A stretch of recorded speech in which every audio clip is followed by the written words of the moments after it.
HRN listeners. As we celebrate our 15th year, we are deepening our commitment to giving voice to the next generation of food systems storytellers, and we need your help. Our internship and fellowship programs help activate new possibilities for underrepresented and underestimated young people through experiential journalism, audio engineering, and production training.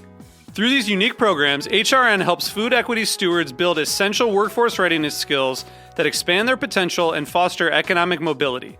Please consider supporting these critical programs. And with a minimum donation, you can be entered to win a dinner for two at an amazing restaurant in one of 8 cities and tickets to a concert at a great venue in one of those cities. We have incredible partners across the country who have donated, as they also share our passion for helping to educate the next generation of food systems storytellers. Check out heritageradionetwork.org/15 to donate and enter to win today. That's heritageradionetwork.org/15 to donate and enter to win today. And make sure you donate before March 31st. Thank you.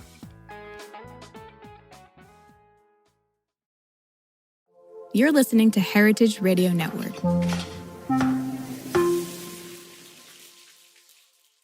You're listening to Heritage Radio Network. With more than 30 weekly podcasts, HRN has something for every food and drink lover. Learn more at heritageradionetwork.org. This episode is brought to you by Wisconsin Cheese.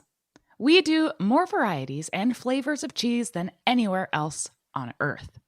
By pushing the boundaries of what cheese can and should be, find your next favorite cheese at wisconsincheese.com. So you don't shun the devil with your rock and roll load. Knows that country music's gonna save your soul. The devil runs his groove in them rhythm and blues that sound. It's gonna get you some in the end. Welcome back to The Speakeasy. I'm Damon Boelte. I'm Sother Teague. And I'm Greg Benson. That's what's going on in the world. I see a tank top on the screen here. I wish the radio listeners could see this, but so do all of our listeners, Damon. All of our listeners wish that too, but unfortunately, that's just going to be for us in the virtual studio today. Yeah, it's a balmy 60 here in Brooklyn, which means it's a balmy, I'm going to guesstimate 95 in my apartment building that was built in 1931 and still has forced heat. Fun fact, that's a holdover from the Spanish flu, when people believed that you needed a steady supply of fresh air to avoid things that made you sick, like the Spanish flu. So they built buildings where the radiators would get hot enough that you could still leave your windows open in the dead of winter. And we're talking pre-climate change winter, by the way. Oh, yeah. So, essentially the system is designed so that there's a ton of heat pumping in and your windows are open to the cold winter air at the same time. But I'm doing it to the late winter air. So it is, the sun is not out, but the guns are. That's all I'll say about it. Well, it's a delight for us to see. Too bad the listener can't see it. Well, to everyone on this call, you're welcome. Greg, you've been tinkering around in the agave world recently with your syrup. But is there any agave news you've got? What's going on in the agave world? There is. Well, first of all, thank you very much for being a customer of Ancestral Agave Nectar. We really appreciate it. We actually got a cool new batch dropping that has some kind of like cool umami notes. So I'm really excited to throw that on some wings and like do some grilling once the weather gets nice, not just in my apartment, but outside of it. But yeah, we're getting some wildly contradictory news out of the agave world. We're getting panic clickbait driven journalism that says that both there is not enough agave and too much agave. Yeah. So the Washington Post famously or possibly infamously about a month ago ran a piece with the headline something along the lines of mezcal fanatics are drinking some of the world's rarest agave to death, which is, it bothered me for a number of reasons. One, because it leaned into this problem that I have with the liberal mainstream media, where we've kind of become this subclass of people where it's like, that thing you like, well, it's bad and you should feel bad for enjoying it. Yeah. Like, shut up. And also a lot of the data in that wasn't even, it was accurate, but the picture that they painted from it was very different. First of all, the whole conceit of the article is that mezcal heads are seeking out the rarest agave in the world and ripping them out of the dirt in the wild, and they're going to go extinct as a result of our insatiable thirst for the rarest agave out there. And yes, a lot of these agave are endangered, but not because mezcal drinkers are seeking out the weirdest, wildest ones. Something like 85% of all mezcal that's drank in the United States is still made with espadín, which is doing fine. It is not an endangered species. These species that are endangered for a number of reasons. They're endangered because of habitat destruction, which is as a result of people building farms for cattle and ripping it out to plant, of all things, barley for beer, but also blue Weber agave for tequila. So that's kind of what's causing the danger for these rarer species of agave that actually are kind of on the tipping point. Right. So an argument could be made. It's not the mezcal drinkers that are ruining it or depleting it, I should say. It's the tequila drinkers. The tequila drinkers and the beer drinkers and the hamburger eaters. Yes, that's correct. And it's also kind of, it ignores this sort of fundamental thing that's a little bit contradictory about farming when you think about it. But this person is a journalist, I feel like really should have noticed this, that like, if you want to save something, eat it and drink it. Like the best thing that can happen to you on this planet as a species right now is for human beings to think that you taste good. Cows are never going to go extinct as long as human beings are around. And sure, it's not great for the individual cow that gets turned into a meatball, but cattle writ large are doing just fine. There have never been more cows on this planet than there are right here. Because of our desire to have them around. Yeah, exactly. I understand what you're saying. And I agree. This has been a longstanding thing in the farming world. Like if you want it to survive, you got to eat it. That way people will create a demand for it. And that way there will be farmers that will grow it, right? Yeah. So in a way, I think that the interest that mezcal drinkers have in these wild and rare agaves is going to be nothing but a good thing for these species. I think that there's now a motivation to preserve them where perhaps they were just in the way of big agriculture. Now there's actually a demand for these products. Now there's a desire to keep these things around. And hopefully that's going to lead to preservation efforts. I would love if we preserved things just because we live on a beautiful planet with a fragile ecosystem and understood that. But failing that, if we find that something that's in danger of going extinct tastes good, that's a pretty, if the end result is the same, I'm happy. But then I have an example on that, Greg. So Scott Cron and I created a gin together, a Damson gin, Averil Damson gin, about almost 15 years ago. Wait a second. You created Averil Damson gin? That was my idea. What? Yeah. I love that Scott stuff. came to me. That was like one of the first things I ever discovered as like a budding, cocktail nerd. Oh, wow. Oh, well, cool. You think you know somebody. Yeah. Anyway. No, so when I was working at Linnell's way back in the day, the mid 2000s, she would bring over like real slow gin from the UK, and she brought over a couple of different Damson gins, and I was like, this is awesome. This is like slow gin's good, but Damson gin is like the adult version of slow gin. At least it was back then before we started getting some good slow gins, right? And anyway, so I did some research on it, and I was like kind of like getting into it, and you couldn't find it anywhere here. Scott Cron, I met him while I was working at, he had his brand DH Cron, started working with Eric Seed from House Alpins.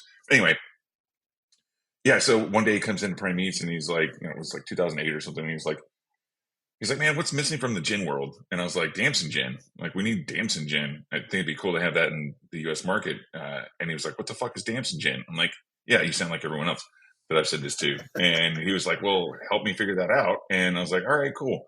So we started reaching out to different farmers around, the kind of tri-state area and whatnot, and found the last farm.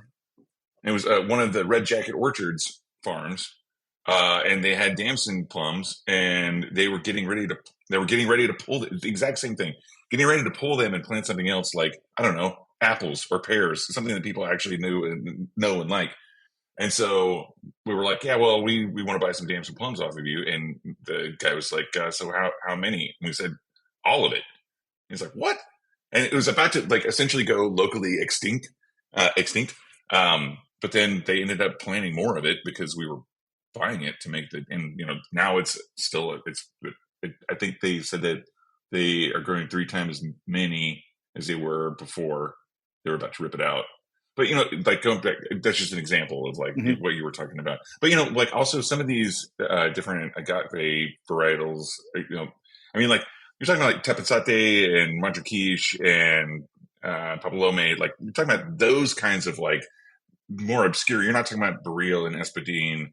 You're talking about the smaller ones. But to me, they're probably obscure because no one knew what they were before, and they were probably at one point. I'm sure that they had many more like hectares of agave planted in those different expressions, right? But then they started backing off because it was kind of more of a familial thing, right? A locals only kind of thing. So like it makes sense that they probably started planting more Blue Weber and Espadine. So I like what you said about if you want to save something, like start consuming it, to a certain degree, right? Yeah. And that's something that we've actually found working on ancestral agave nectar too, is that like, a lot of these communities, one of the things that I like about doing this work is that these folks have been caring for these particular types of agave for generations. They want to keep farming it, but people are offering them a lot of money to rip their agave out and plant barley, which kind of brings us to the other news item for agave.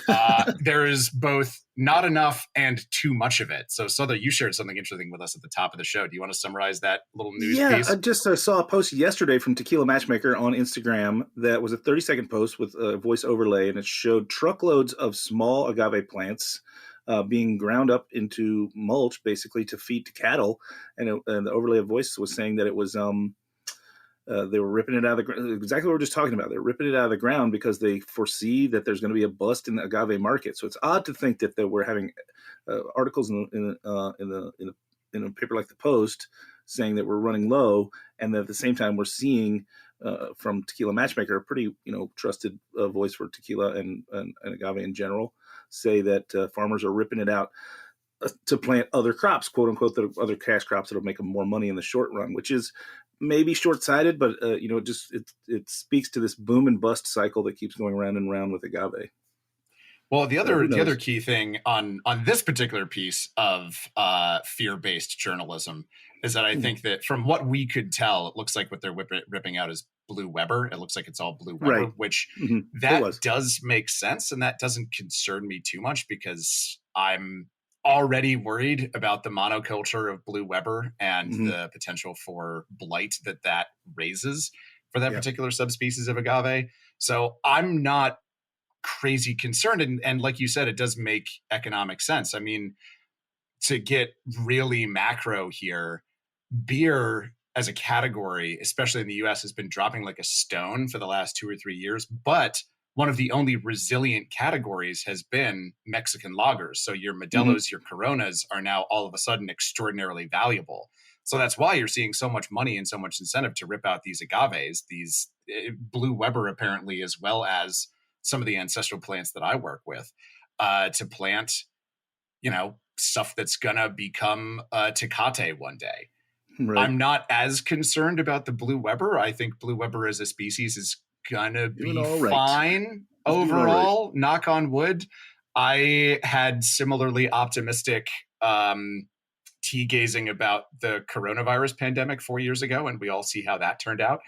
But I don't know. It's just so wild how you can get fear mongering on two sides of this argument that are both arguing opposite things, but trying to make people afraid and scared about the thing that they like. It's just I'm going to tie the two things together in a weirdly loose way so we can maybe segue into a guest eventually. That. The beer garita. Don't worry about me. Do you remember the beer garita, guys? So Anheuser-Busch had a civil suit back in 2022 about their beer garita. The public complained that they thought they were being duped because there was no tequila in their sparkling margarita beer product, even though I voiced over and over that I think the consumer was taking this too far.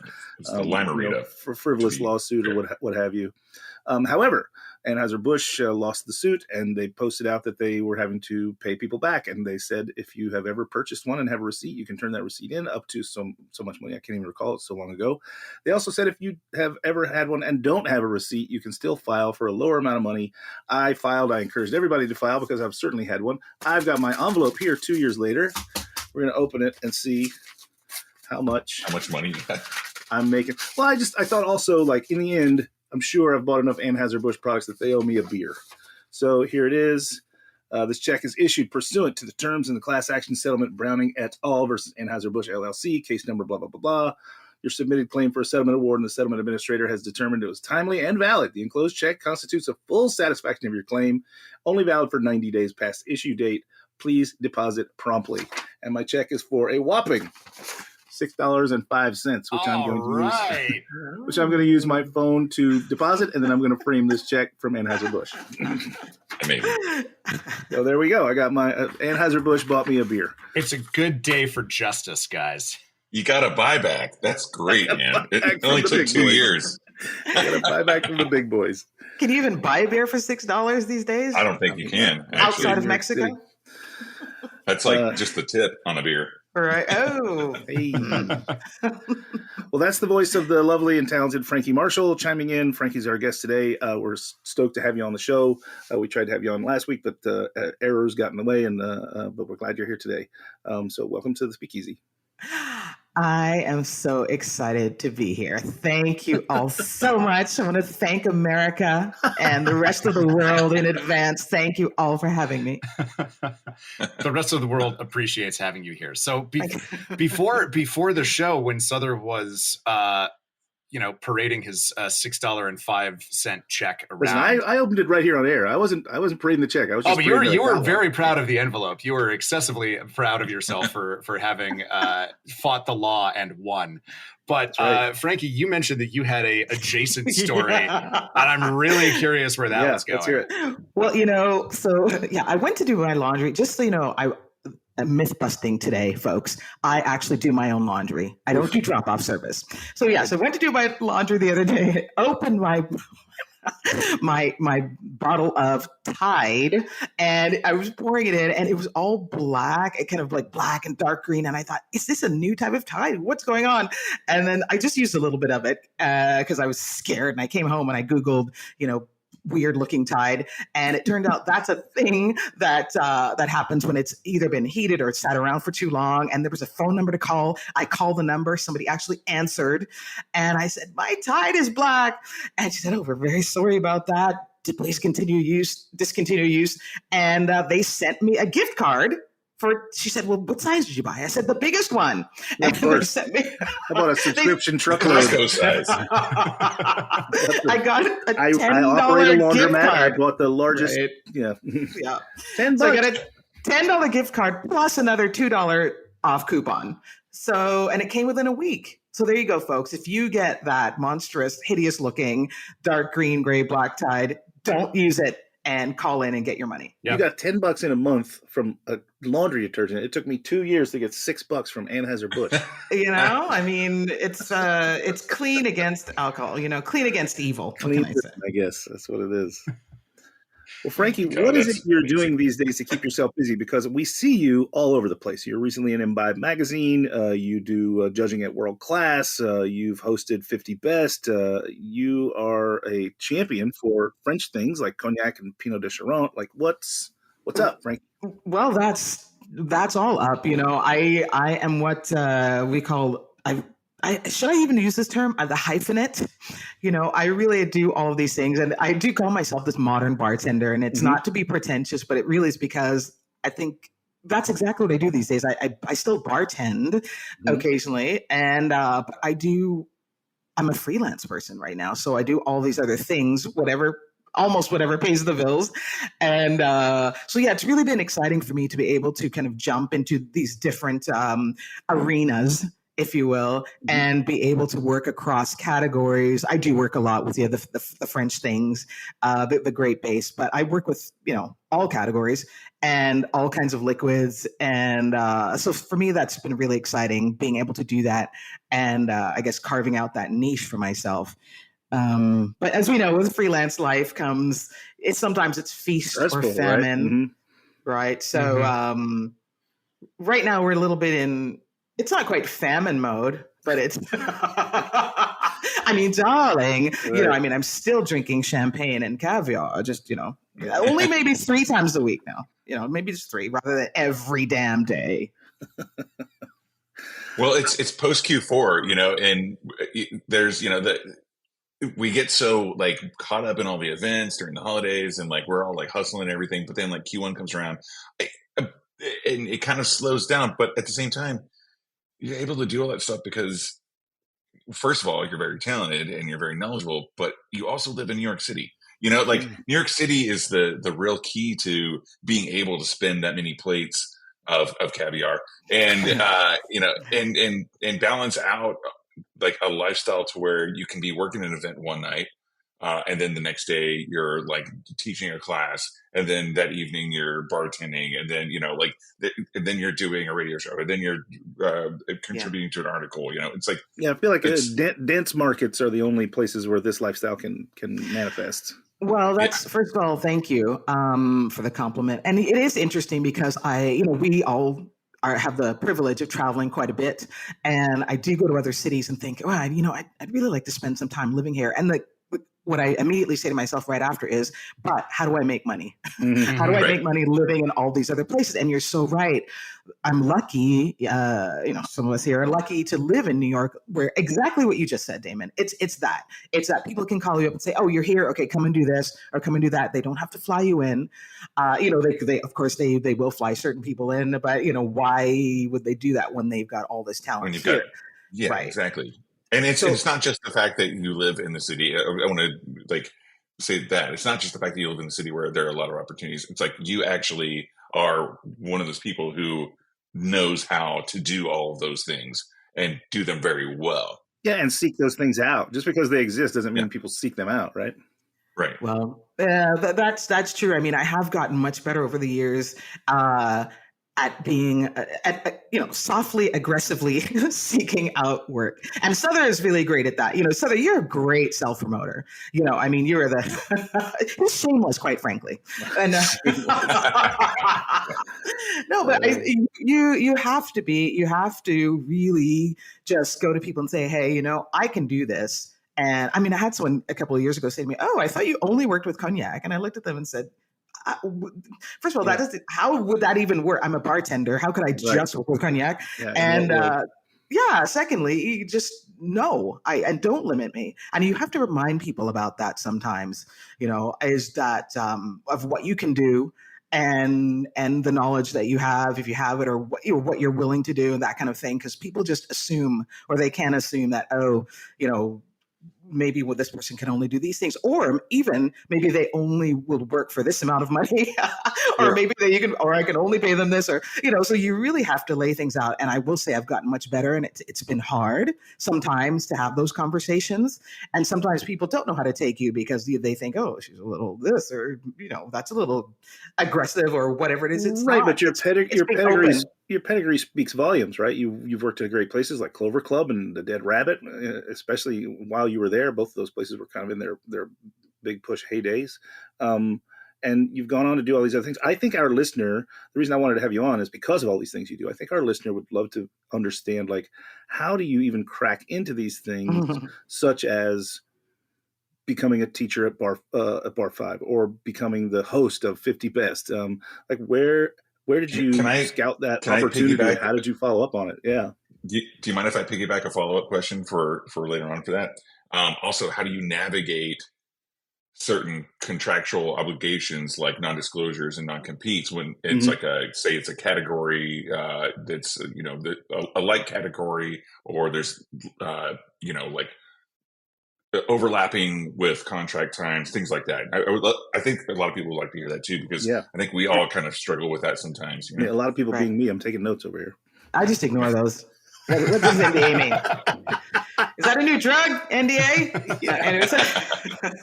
No, well, first of all, how do I get in? It was a little bit of luck, a little bit of, the serendipity thing. I mean, I used to compete quite a bit in competitions, as, Sother and I have competed together. We competed in, actually, just looking back the other day at the Louis Royer comp and World Class. That's right. So just to go in one direction. So I did compete in World Class, right? We were there together. I won't say the year. It was the first year of World Class in the United States, right? Well, I was in the second year. So. The second year. Okay. I was in but you were, right.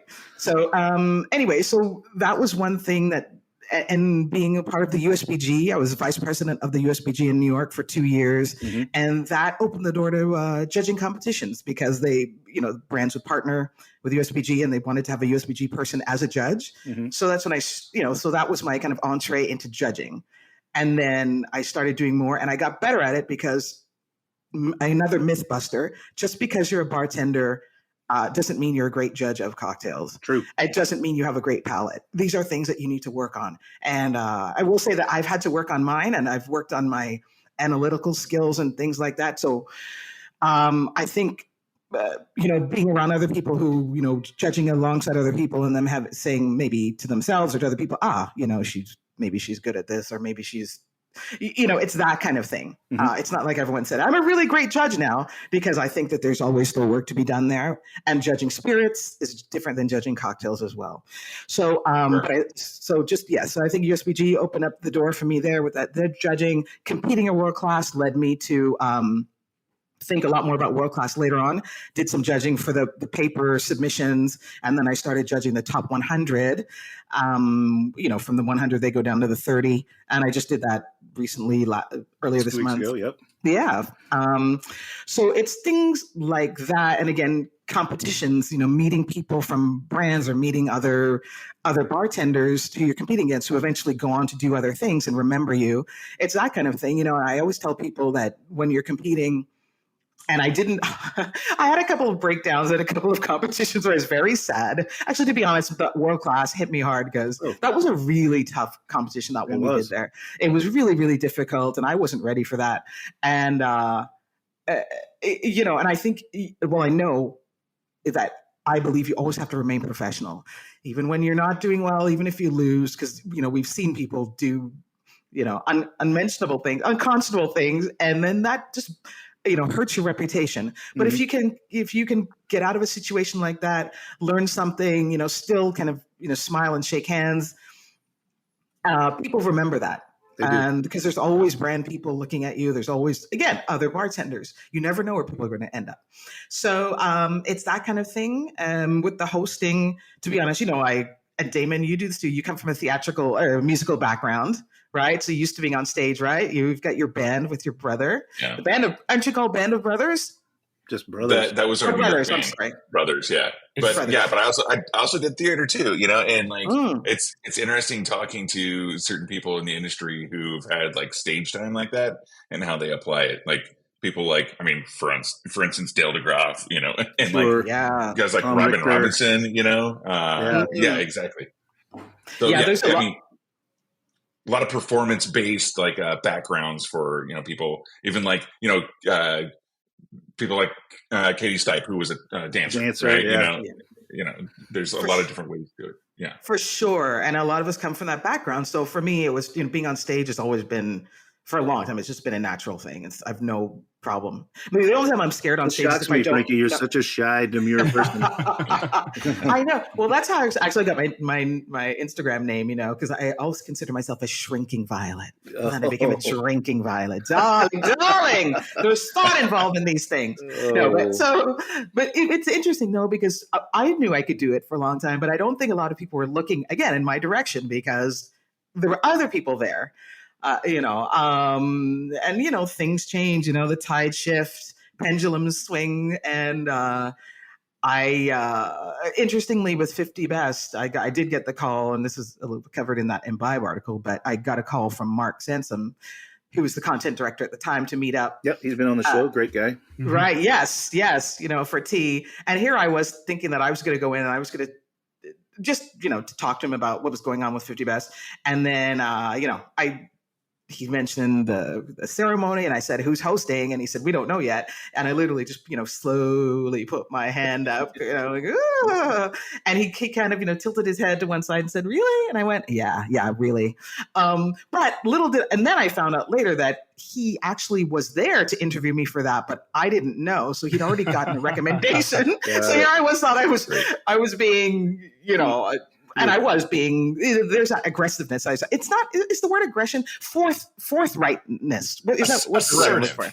I think assertive. I think any of those words fit. You got to be a little bit aggressive. You got to be forthright, and you got to be assertive. You got to, That's New York. It's true. It's true. We're at the kind of tail end of awards season right now, and all the people who complain every year that they got overlooked. I always just ask them, well, did you nominate yourself? And the answer is overwhelmingly typically, I didn't know you could do that. Well, right, yeah. Write your name on the ballot. How do you think people are going to know you're in the game if you got to sign up for the team before the coach puts you in the fucking game? Exactly. And I think there's this, there's a little bit of that. People want to shame you for that kind of thing, for being this, like for selling yourself. Exactly. They're shaking their heads, folks, right now. Yeah. Everyone's the gents in the studio are shaking their heads. They're saying no to that. No, you gotta sell yourself. Everything. Absolutely.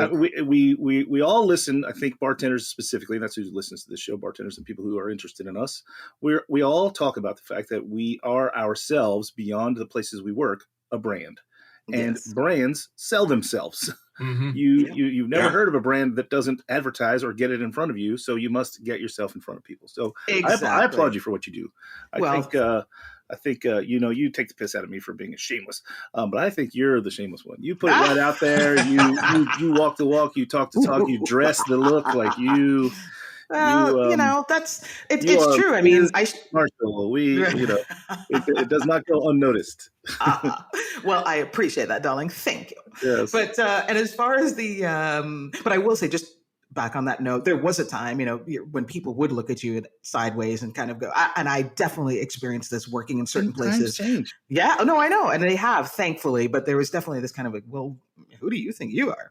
Anyway, now they know. I think I'm somebody trying to get that bag. That's who I think I am.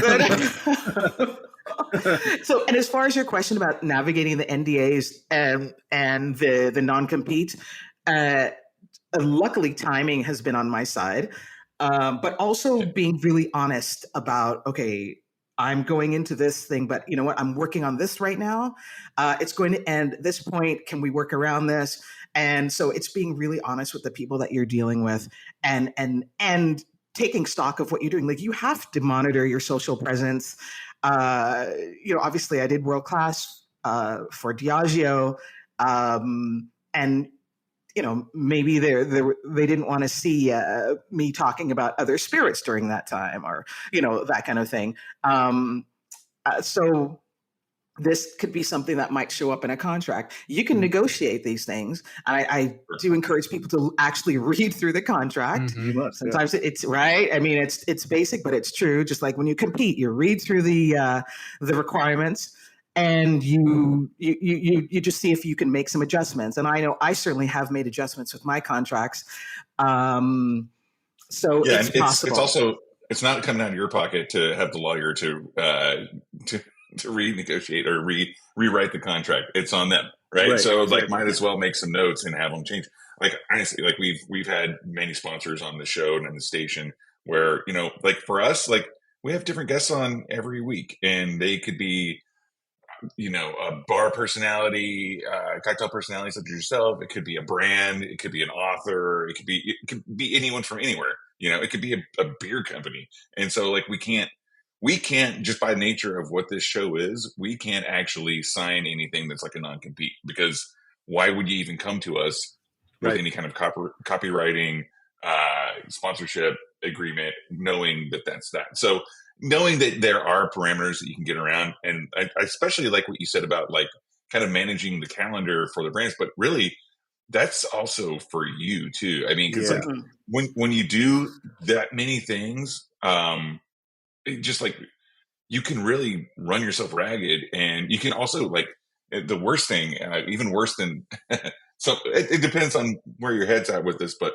sometimes even worse for me than like running myself ragged is like ruining or tarnishing a little bit of my own brand based on the fact that I didn't manage. That's what I was going to get into. Yes. Yeah, exactly. And like if there's an overlapping contract and it's like, oh shit, I'm sorry, I just overlooked that. It's not a good look. It's not a good look to overlook, right? So it's for your own sanity and for your own business and brand to like really like look out for the calendar. And like you said, like timing's on your side because you're conscious of it. It's not because it just worked out. It's because you're actually conscious of it and managing that, right? Yeah, definitely. And I think when you do have your own brand, as your own person, as a bartender or whoever you are, you do have to perhaps consider if you want the brands that you work with and the brands that you'd like to work with. And maybe, we know some people, we won't mention any names, who will work with anybody, right? Yeah. They will take anybody's money. And that's fine if you want to do that, but maybe you don't. Maybe you only want to work with certain types of, people are thinking a lot more about sustainability or best practices that brands put forth these days. Maybe you only want to work with those brands, but not everybody has that privilege. So I think that you really need to sit down with yourself and decide who, what your brand looks like and how you'd like to navigate all of that. And it is a privilege to be able to say, pour some liquor, some spirit down the drain because you don't believe in what these people are doing or whatever, what have you. So, just think about it and be at peace with it. And then I've definitely at times when I've been approached by certain brands that I was like, just to be nice and kind of like back away slowly. I've been like, I've used it as an excuse where as far as categorically, it's a competition and I'm already working with this brand. That's say it's a gin company and and I'm already working with a gym company, and that's not to say that I'm right at this moment, but I often do. And so I want to make sure that I'm keeping those relationships going because I know that there's going to be another contract for a thing in probably 3 months, and I don't want to get in the way of that. And you can kind of use that as an excuse for working for another gym company that you really just don't really want to work with. It's a nice way of, it's a good cop out. I would actually, I don't know. I would actually disagree with that a little bit there, Damon. I think that there is, and sometimes you got to say something about it, Exactly. And I'm not going to tip our hand too much, but recently on this show, we had a little bit of a situation along those lines. Indeed. And it caused a bit of a dust up. We could have just backed out quietly, but instead we said why we were backing out. No, we said what we. Exactly. I think that it's a lot of people are a little pissed off at us. I've gotten some angry emails, but I also think that that's the only way that these brands who, these brands who are so big, they need to be held accountable to the impact that they're having on the industry, right? Will pay attention. And so I think sometimes you need to kick up a little bit of dust. I think that's the right thing to do under certain situations. But Greg, what I'm saying personally for my own brand is the brands that I've been approached by that I was maybe I'm not ready to work with you yet. It's not that I have anything against them. It's just that I'm happier working with the other brand that I'm already currently working with. And it's just an easy way to get at it. And I want to keep that runway open and available for future collaboration, because it's not that I don't want to work with them. It's just I don't want to work with them right now. Yeah, and I think that, again, being very honest and it has to do also with where you are in your career. When I was starting out, there's certain brands that I wouldn't have thought twice about working with. But maybe now I'm hesitant, and maybe it was the other way around, actually, sometimes as well. Right. And again, frankly, I worked at certain bars where, we weren't actually allowed to work with certain brands because I was working at that bar and I was representing that bar. So, sure. And now, of course, I'd be hard pressed to let anyone on my team work for a vodka company since we don't carry any vodka and we never have, right? That's not to say that there aren't great vodka companies out there and that there are brands that maybe my team would want to work for, but I would have to have a real sit down with someone to have them convince me, right? I understand that for 100%. Yeah. If you have a steady job, you're representing that job every day, right? Yes. But Sother, that doesn't that kind of go away from allowing them to do freelance work on the side? I mean, it doesn't mean you have to carry their vodka, right? I mean, no, that's the thing. I would have to make it explicitly clear to my employee. Let's say, if Bruce wanted to work for a vodka, he doesn't. I'm just using him as a name here. But if Bruce wanted to work for a vodka company, I'd have to say to him, you cannot make any deal with these people that says that Amore will promote, use, buy, anything. And then what that would also mean then is if Bruce was going to go do a pop-up with this vodka at another bar, I wouldn't want Amore's name attached to that either, right? Sure. Because we don't carry that vodka. We can't promote that vodka. They're trading on my name at that point, right? Yeah. I can see that from all sides. I can see that from the bartender's perspective of wanting to, like Damon said, have this autonomy and be able to, have the side hustle. But then from the owner, and I want him to have that. Right. Believe me. Yeah. Yeah, so definitely been through that. Sorry. But again, that goes back to the negotiation and the open communication. And I think that's really important, to be able to do that.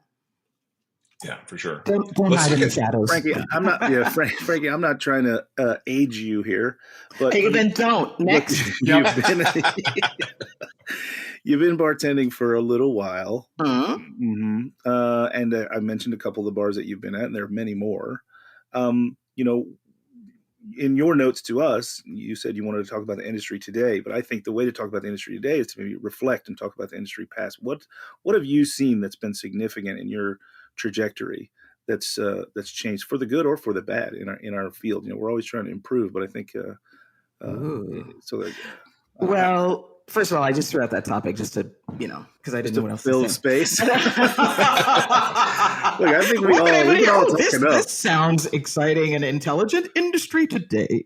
No, but what I do think has changed is, as we're alluding to earlier, that more of this openness and just accepting of people as who they are, rather than this strict kind of dictum of, okay, you must dress this way, you must know these things, you must think these things about these brands or these categories. I mean, let's be honest. There was a time when nobody wanted to touch vodka, and I never gave up on vodka because I came up working in bars that sold a lot of vodka before I got into even working with cocktails. So that's just one example. I mean, just so we don't get raked in any comments or anything, I'm not against vodka.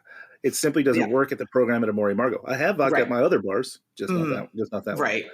And it could be any, it could be whatever, spiced rum or. Yeah. I'm just trying to protect. I'm just trying to protect myself right now. No, I get it. I mean, I'm not against like any. You guys will come at me. Yeah, right. Never mind. But so just this kind of openness and this openness about being able to speak about things, whether it's mental health, and I know we talk a lot about that, and it's a bit of a trendy topic to talk about, even though it's a serious one. But there was a time when you just we weren't so into listening to people as much, and I do think that's really changed, and I think that's a really positive thing, and being able to size up. There was a time when, remember, there was the one brand person who worked for that brand, and that was completely your brand. But now brand people, you see them going from working with across categories. Yeah. Right? And I think that's really great. There's no longer this kind of being held to one kind of just in one lane. Right. As I was talking about earlier, you can jump around a lot more, and it's fine. As long as you know what you're doing, as long as you've got that integrity, that's okay. And I like those things. I mean, there's a lot more that's changed, but those are just things that are top of mind. Does anything specifically come to mind, being a woman in the field, and then even further being a Black woman in the field? Like, does that have any weight on you, or anything that I'm sure you've seen some changes, but are any of them significant to you in any way? I hate having to be asked that question. Yeah. So I'll just give you. And I can rescind. Yeah. Let me just put it this way. I was having a conversation with someone a couple of weeks ago, and he said, "You're quote unquote, you're a badass Black female," unquote, end quote. And I took a real exception to that, and I was just, you could. First of all, I hate the term badass; it's overused, and I do.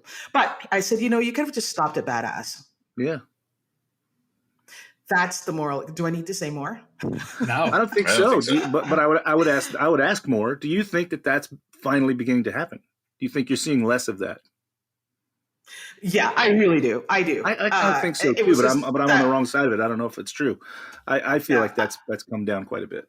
Well, that's another way, and that I've personally been assertive and aggressive in, is really calling people on that, because I don't like it. I think it's insulting. Mm-hmm. Because what that does is that puts me into a box, right? Yep. That puts me into the female category. All right. Line up, ladies. You're all over there. All right. Then we're going to further separate you. We're going to let's put the ones over these colors over there. And we're going to, it's like laundry. I don't, going back to the Tide reference. I don't want that. I don't need it. Get it out of my face. Call customer service, demand a refund. That's the deal. Yeah. Yeah. And it better be more than a $10 gift card. Yeah. Well, to me, you're more of like a pink and purple sunshine. That's what you are to me. And let me just go back to just so in case there are people. This is really important to a lot of people, and I'm not discounting it. I'm just saying that it's another topic. I think it's a big topic, and it's something I'd really need to dive into. But it's not something I like to bring up because if we're talking about me, I'd rather just talk about me as who I am in the industry, which is Ms. Frankie Marshall. But there are other people to whom this is a very important issue, and I'm not saying it's not for them. And so that's all I'm saying. No, totally. And there's a question that I've sort of been wondering about Ms. Frankie Marshall. Actually, I guess everybody on this call, this sort of applies to, because this, we've been talking about like building a brand and, growing awareness of like self-knowledge and being, the industry as a whole being a little bit just kind of more accepting of like all different working styles and types of people and just being less snobby.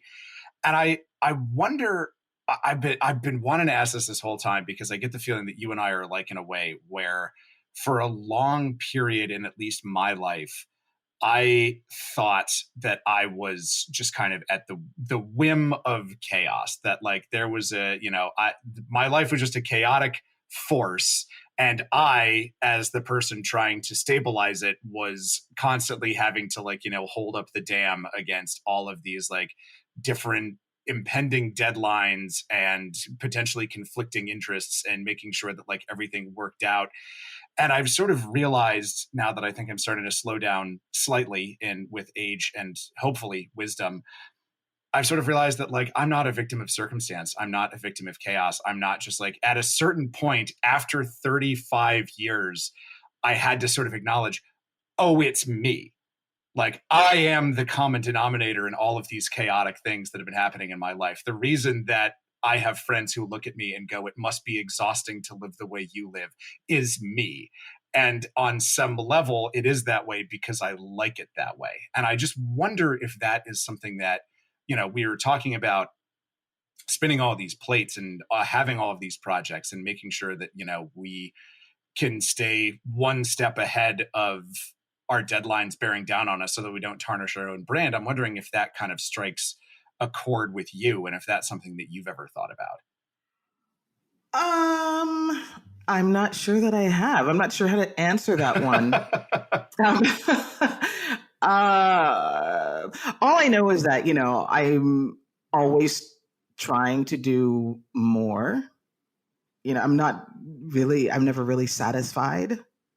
So in that sense, and I don't know if this is really answering your question, but in that sense, I think that that's where sometimes chaos comes in, because there's this kind of, for me, all right, what's next? What can I do? What do I need to be doing? Rather than just kind of sitting around going, yeah, okay, that's good. I did a great job. Now, I can relax for a while. And I know, Sother, that, well, I shouldn't speak for you, but I think we've had conversations where, yeah. So I feel the same. I think if Greg were to ask me that same question, I would have said something along the lines of cliche that I say all the time, right? The harder I work, the luckier I get. So that chaos is starting to calm down for you, Greg, and I think for all of us, as you simply get better at the hard work that you're constantly doing, and those opportunities come to you more easily. That's not because the opportunities are coming more easily; it's because you put in the work so that they'll come to you at all. Right? The harder I work, the luckier I get. It's kind of the mantra that I live. And you put yourself out there more too by doing that. Right. It becomes like a snake that eats itself. Like perpetual motion starts to come into play. True, but I think that's ideal. I don't know if it's always like that for me. I do feel like there's still work to be done. Oh, of course. And there's efforts to be put in. For sure. But even the story you related earlier, you thought you were having tea with Mark Sansom, but he was interviewing you for the gig. That's because it came to you, and it came to you not for no reason. It came to you because you put in some work prior. And somebody put in a good word. And somebody put in a good word. Yeah. But that was also because of the work you put in. It's all related and it all ties back, in my opinion. Yeah, and like you were saying before, it's like you never know who you're never know who's watching, serving or working next to, or who's working for you.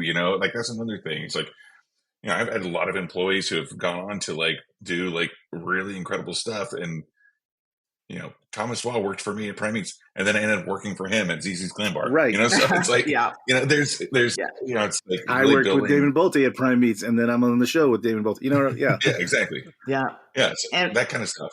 But that's also again, the magic of New York.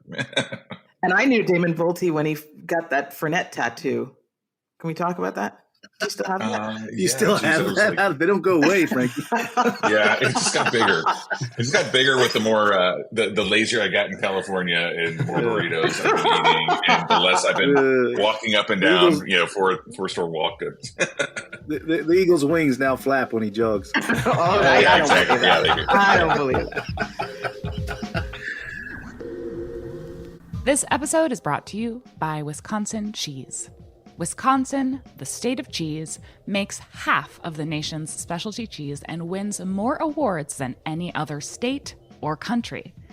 Our heritage and traditions, master cheesemaker program, and the American propensity for innovation all put Wisconsin on the cutting edge of cheesemaking. With over 600 varieties of cheese to choose from and 5,500 national and international awards and counting, get ready to turn your refrigerator into a trophy case. Enjoying a Wisconsin cheese is basically like winning a gold medal in culinary achievement. Set your mind at cheese. When you bite into a wedge of Wisconsin Wonderful, you know it is made with the ultimate skill and passion possible. Find your next favorite cheese at wisconsincheese.com.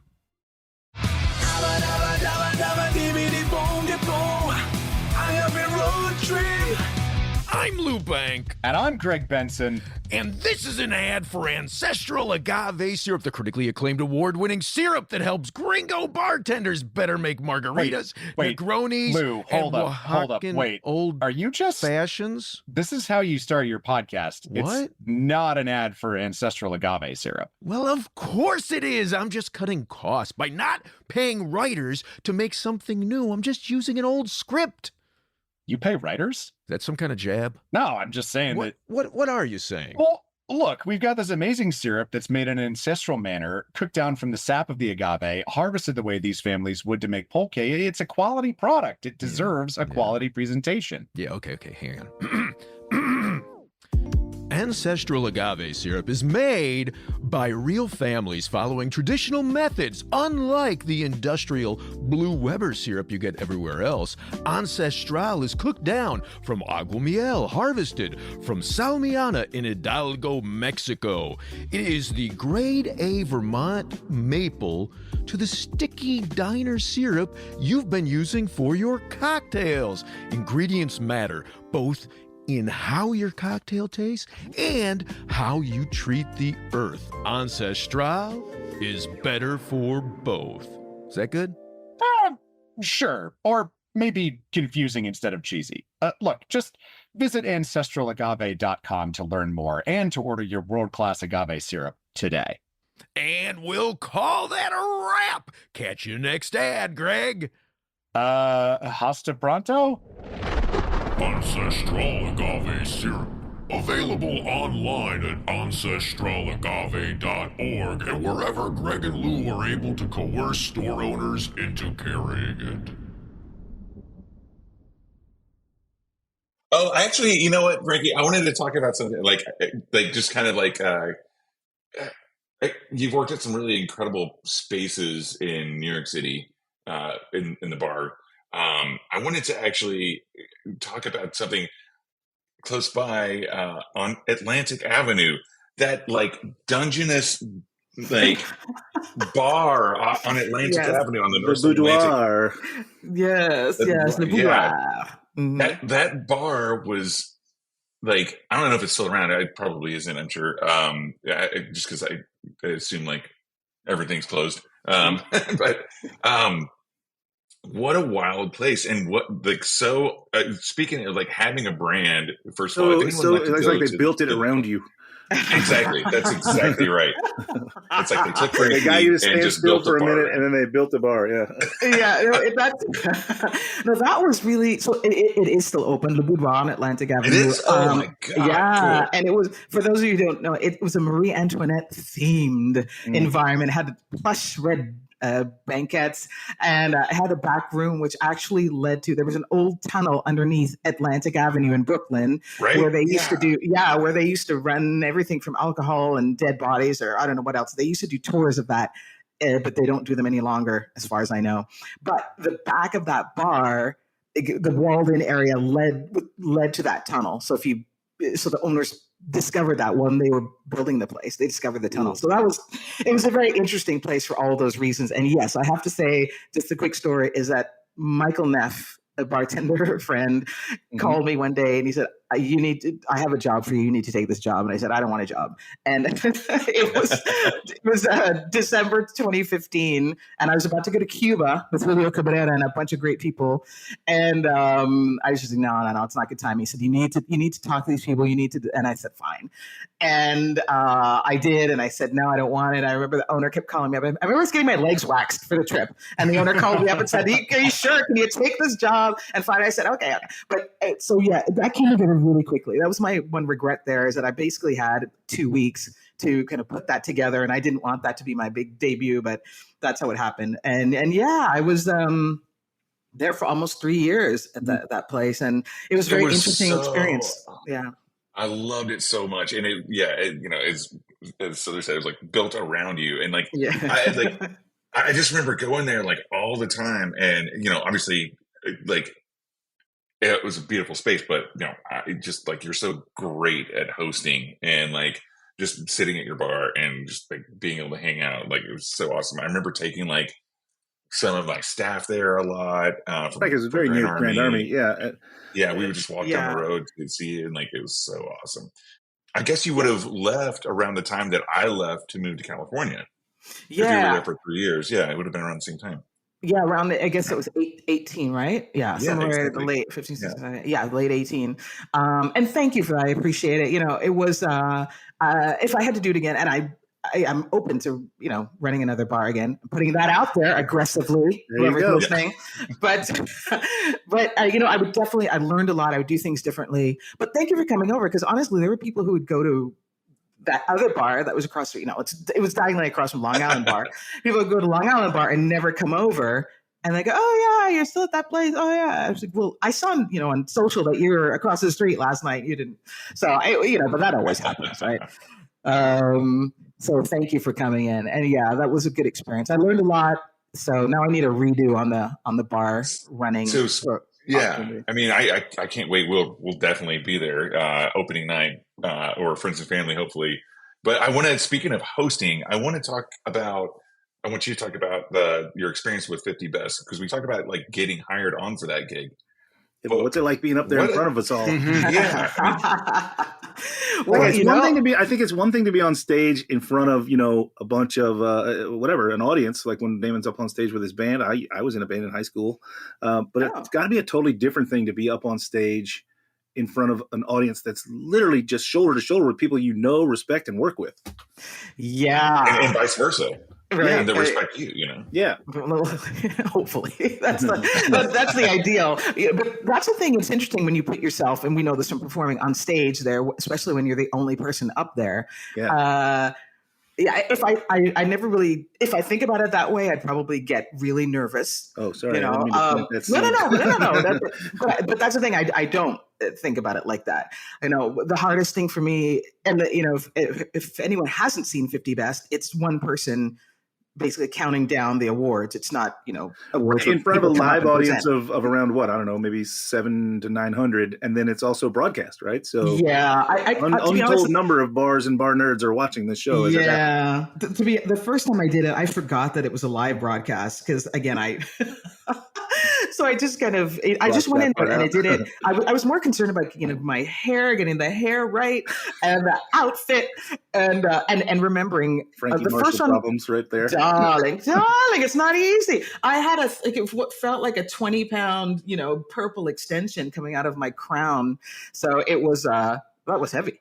Yeah. But the first one was, I think it went pretty. I made a mistake in the first one, a big mistake that I can't. That I try to forget that I did. But so that was a very humbling moment. I don't want to talk about what it was, but anyone who saw it probably, and not a lot of people noticed, which is the great thing, except the people it affected. Yeah. But I made a big mistake, but aside, I recovered. And so the first one went pretty well. And when I was really happy to be asked back to do the second one. And of course, they thought you did great, right? So yeah, well, I guess so. Yeah. And, but yeah, the second one was in Mexico. So now we had to go to San Miguel de Allende, which is great. But it's travel. It's these things always weigh into performing, or for me anyway, because you're never as rested. And then there's all the different, there's just so many other factors to think about. And the second one was much more intense. We, had a longer rehearsal, you do that, like it literally a full rehearsal beforehand, running it at least once or twice. So honestly, by the time I did the first one, my voice was almost gone because I'd been speaking so much. So, yeah, it was interesting. I really, really enjoyed doing it. I could barely see people because of the light, so I couldn't see exactly who was where for a lot of it. But I definitely, I really enjoyed it. What can I say? It was, I loved it. It was fun. Yeah, you were great. Production. The one here in New York, you were great. I mean, well, thank you. You brought a lot of energy to the room, and an excited and excitable crowd already. So like you hyped them up even further. I thought it was a ton of fun. Yeah, it was a great feeling, I have to say, especially in San Miguel, just hearing the music pounding and this whole, like seeing the lights. And that's actually just before going on when I realized, oh my God, this is a big deal. It was really just that moment of the second one. I thought, wow, this is kind of a big deal. So yeah. You're a big deal, Frankie. Well, smooches. No, seriously, I really appreciate it, though. I mean, it's hard sometimes to talk about yourself. I don't know. It just is. We can talk about what we do, but to actually talk about goals and dreams, and it's hard sometimes. So, but you all make it a lot easier. Oh, well, thank you. No, and I totally get that. It's this weird push and pull of, I mean, we're all performers. We all like being up on that stage, but also it's like, it's hard to sort of drop that facade of being, the MC, the person who's like warming the room and making everybody feel good, and just kind of be like, okay, but seriously, you personally, what do you actually want? That I think, I almost wonder, I'm getting very like armchair therapist today, and I apologize. I'm not sure where this is coming from. Maybe it's just warm weather that's bringing it out in me. But I do wonder if like almost a part of us is like we like being up on that stage because it lets us be this kind of like, this very free, stylized version of ourselves, and it allows us to be like, but I'm not going to like reveal my actual true like goals and wants and ambitions here. Like, this is a different version of me that I'm putting forward. I don't know if that resonates with you at all, or if I'm 0 for 2 on things where I'm like, you feel me on that, right? And you're like, So I think what Greg's trying to say here is the bar community, we're all alphas. We all want to be right out front, right? And then you get to be up right out front of all of us. Like, it's incredible. So, okay. So I think the big difference here, and correct me if I'm wrong, Miss Frankie, is that when you're behind the bar, your personality is shining, right? And that is your stage. That is a type of stage, right? Yes. But it's really meant to be about the guest experience, right? And taking care of their needs and anticipating their needs and wants, and like just like really like crushing it and killing it, teaching. It's like a lot of education on spirits and cocktails and history and food and all this stuff.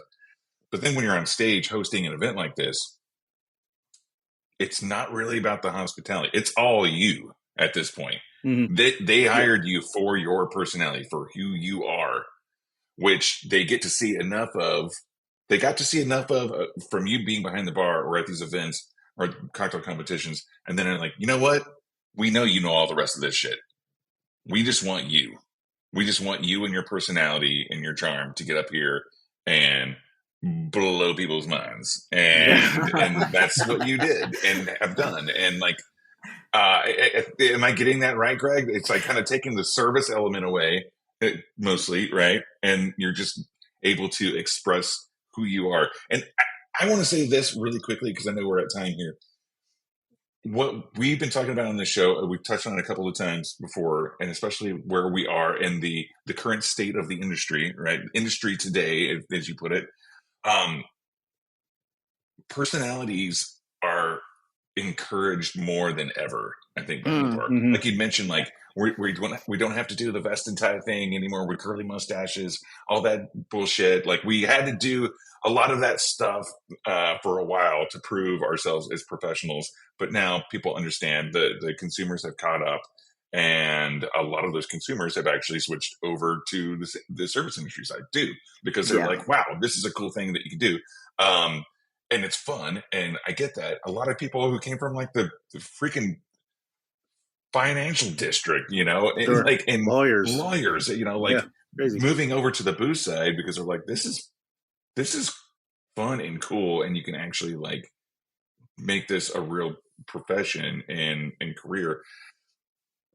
But the major draw to that is I feel like a lot of that is based on the fact that it is kind of the most freeing industry that you can be in. It is performance. Like it's artistic, it's performative, it's expressive, you know, it's very accepting, probably more so than any other industry there is out there. And to me, like being able to showcase your talents that make you such a great bartender, bar personality, and spirits professional and educator, the true core of who you are as a person without any of that other stuff. Just Frankie Marshall, like this fucking amazing person who everyone loves. Oh my God. To get up on stage, like they got you on stage because they see that, and we all see that, and they want to share it. They're like, let's go. All right, this is like, and not only just that we want to see it, but giving you the opportunity to be more of yourself, more of the person that we already love, you know, and to host and like present these awards to everyone. Like, I wish I would have been there, even if, just as a spectator and not a nominee, because I don't think I ever will be. But but just to see you perform, because like like I said, you know, seeing it at Le Boudoir and like at competitions and different functions, it's like you are like you're like one of my favorite personalities in this industry. And I just thought, like, when I saw that article, I knew you were hosting 50 Best, but then when I saw that article in Imbibe, and cool enough that like Robert Sampson wrote it, a good friend of ours as well, you know, like I was just like, this is like, honestly, it made me really miss New York. And so thank you. Anyway, first of all, I don't even know where to start with that comment, except thank you. I mean, seriously, thank you so much. And you know, I love you folks as well. So I mean, and we miss you here too, Damon. Really. Well, I'm sorry I missed you last week. We'll have to have a redo. Yeah, Greg should be thanking me for saving his first question. But well, I was going to say though, first of all, if you can always watch the broadcast, it's out there somewhere. If you really, I know. You just can watch it at 2 times speed. You know, just go fast. But yeah, just back to one thing I want to say though. The teleprompter is always tough. That's what I want to say. Oh, sure. You know the teleprompter that can get you.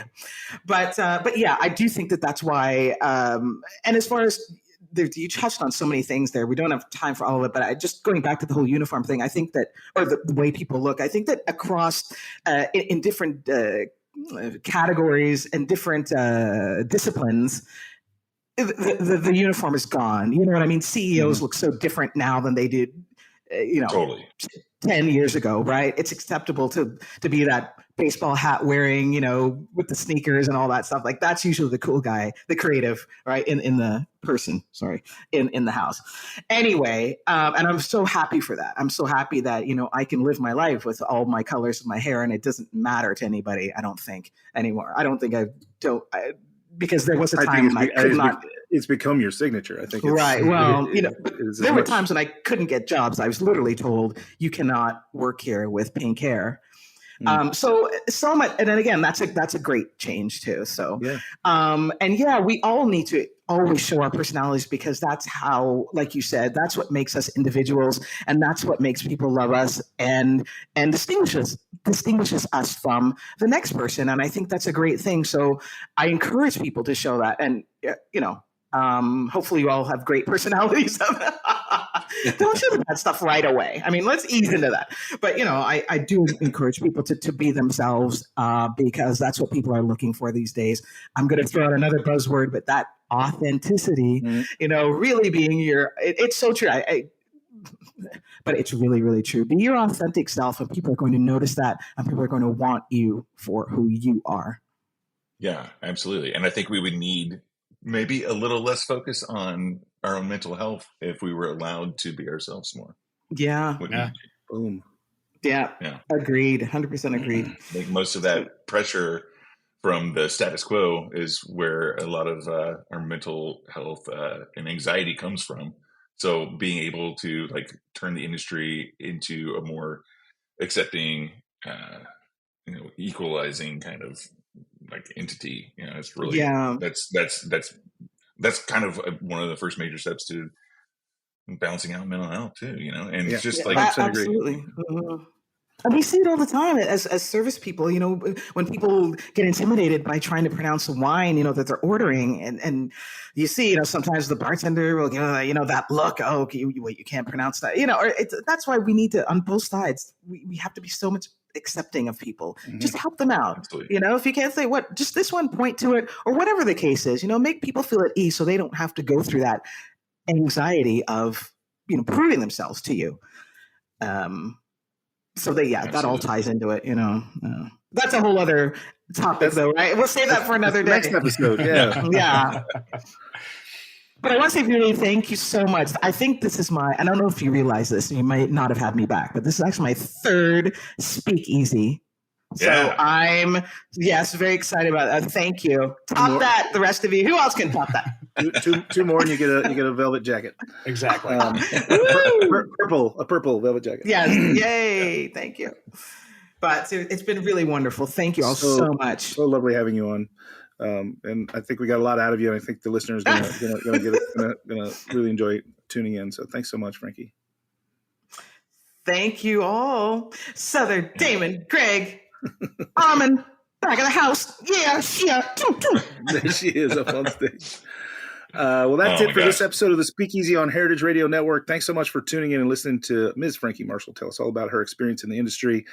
Check out heritageradionetwork.org for more shows just like this one, and click on the beating heart to donate to keep shows like ours on air. We'll have Frankie back again, I'm sure, because she always has so much to say, and she's a delight. So thanks so much, everybody, and cheers. Cheers, y'all. Thank you, America and the world. Yay. So you don't shun the devil with your rock. The Speakeasy is powered by Simplecast. Thanks for listening to Heritage Radio Network. Food and drink radio supported by you. Keep in touch at heritageradionetwork.org/subscribe. It's gonna get you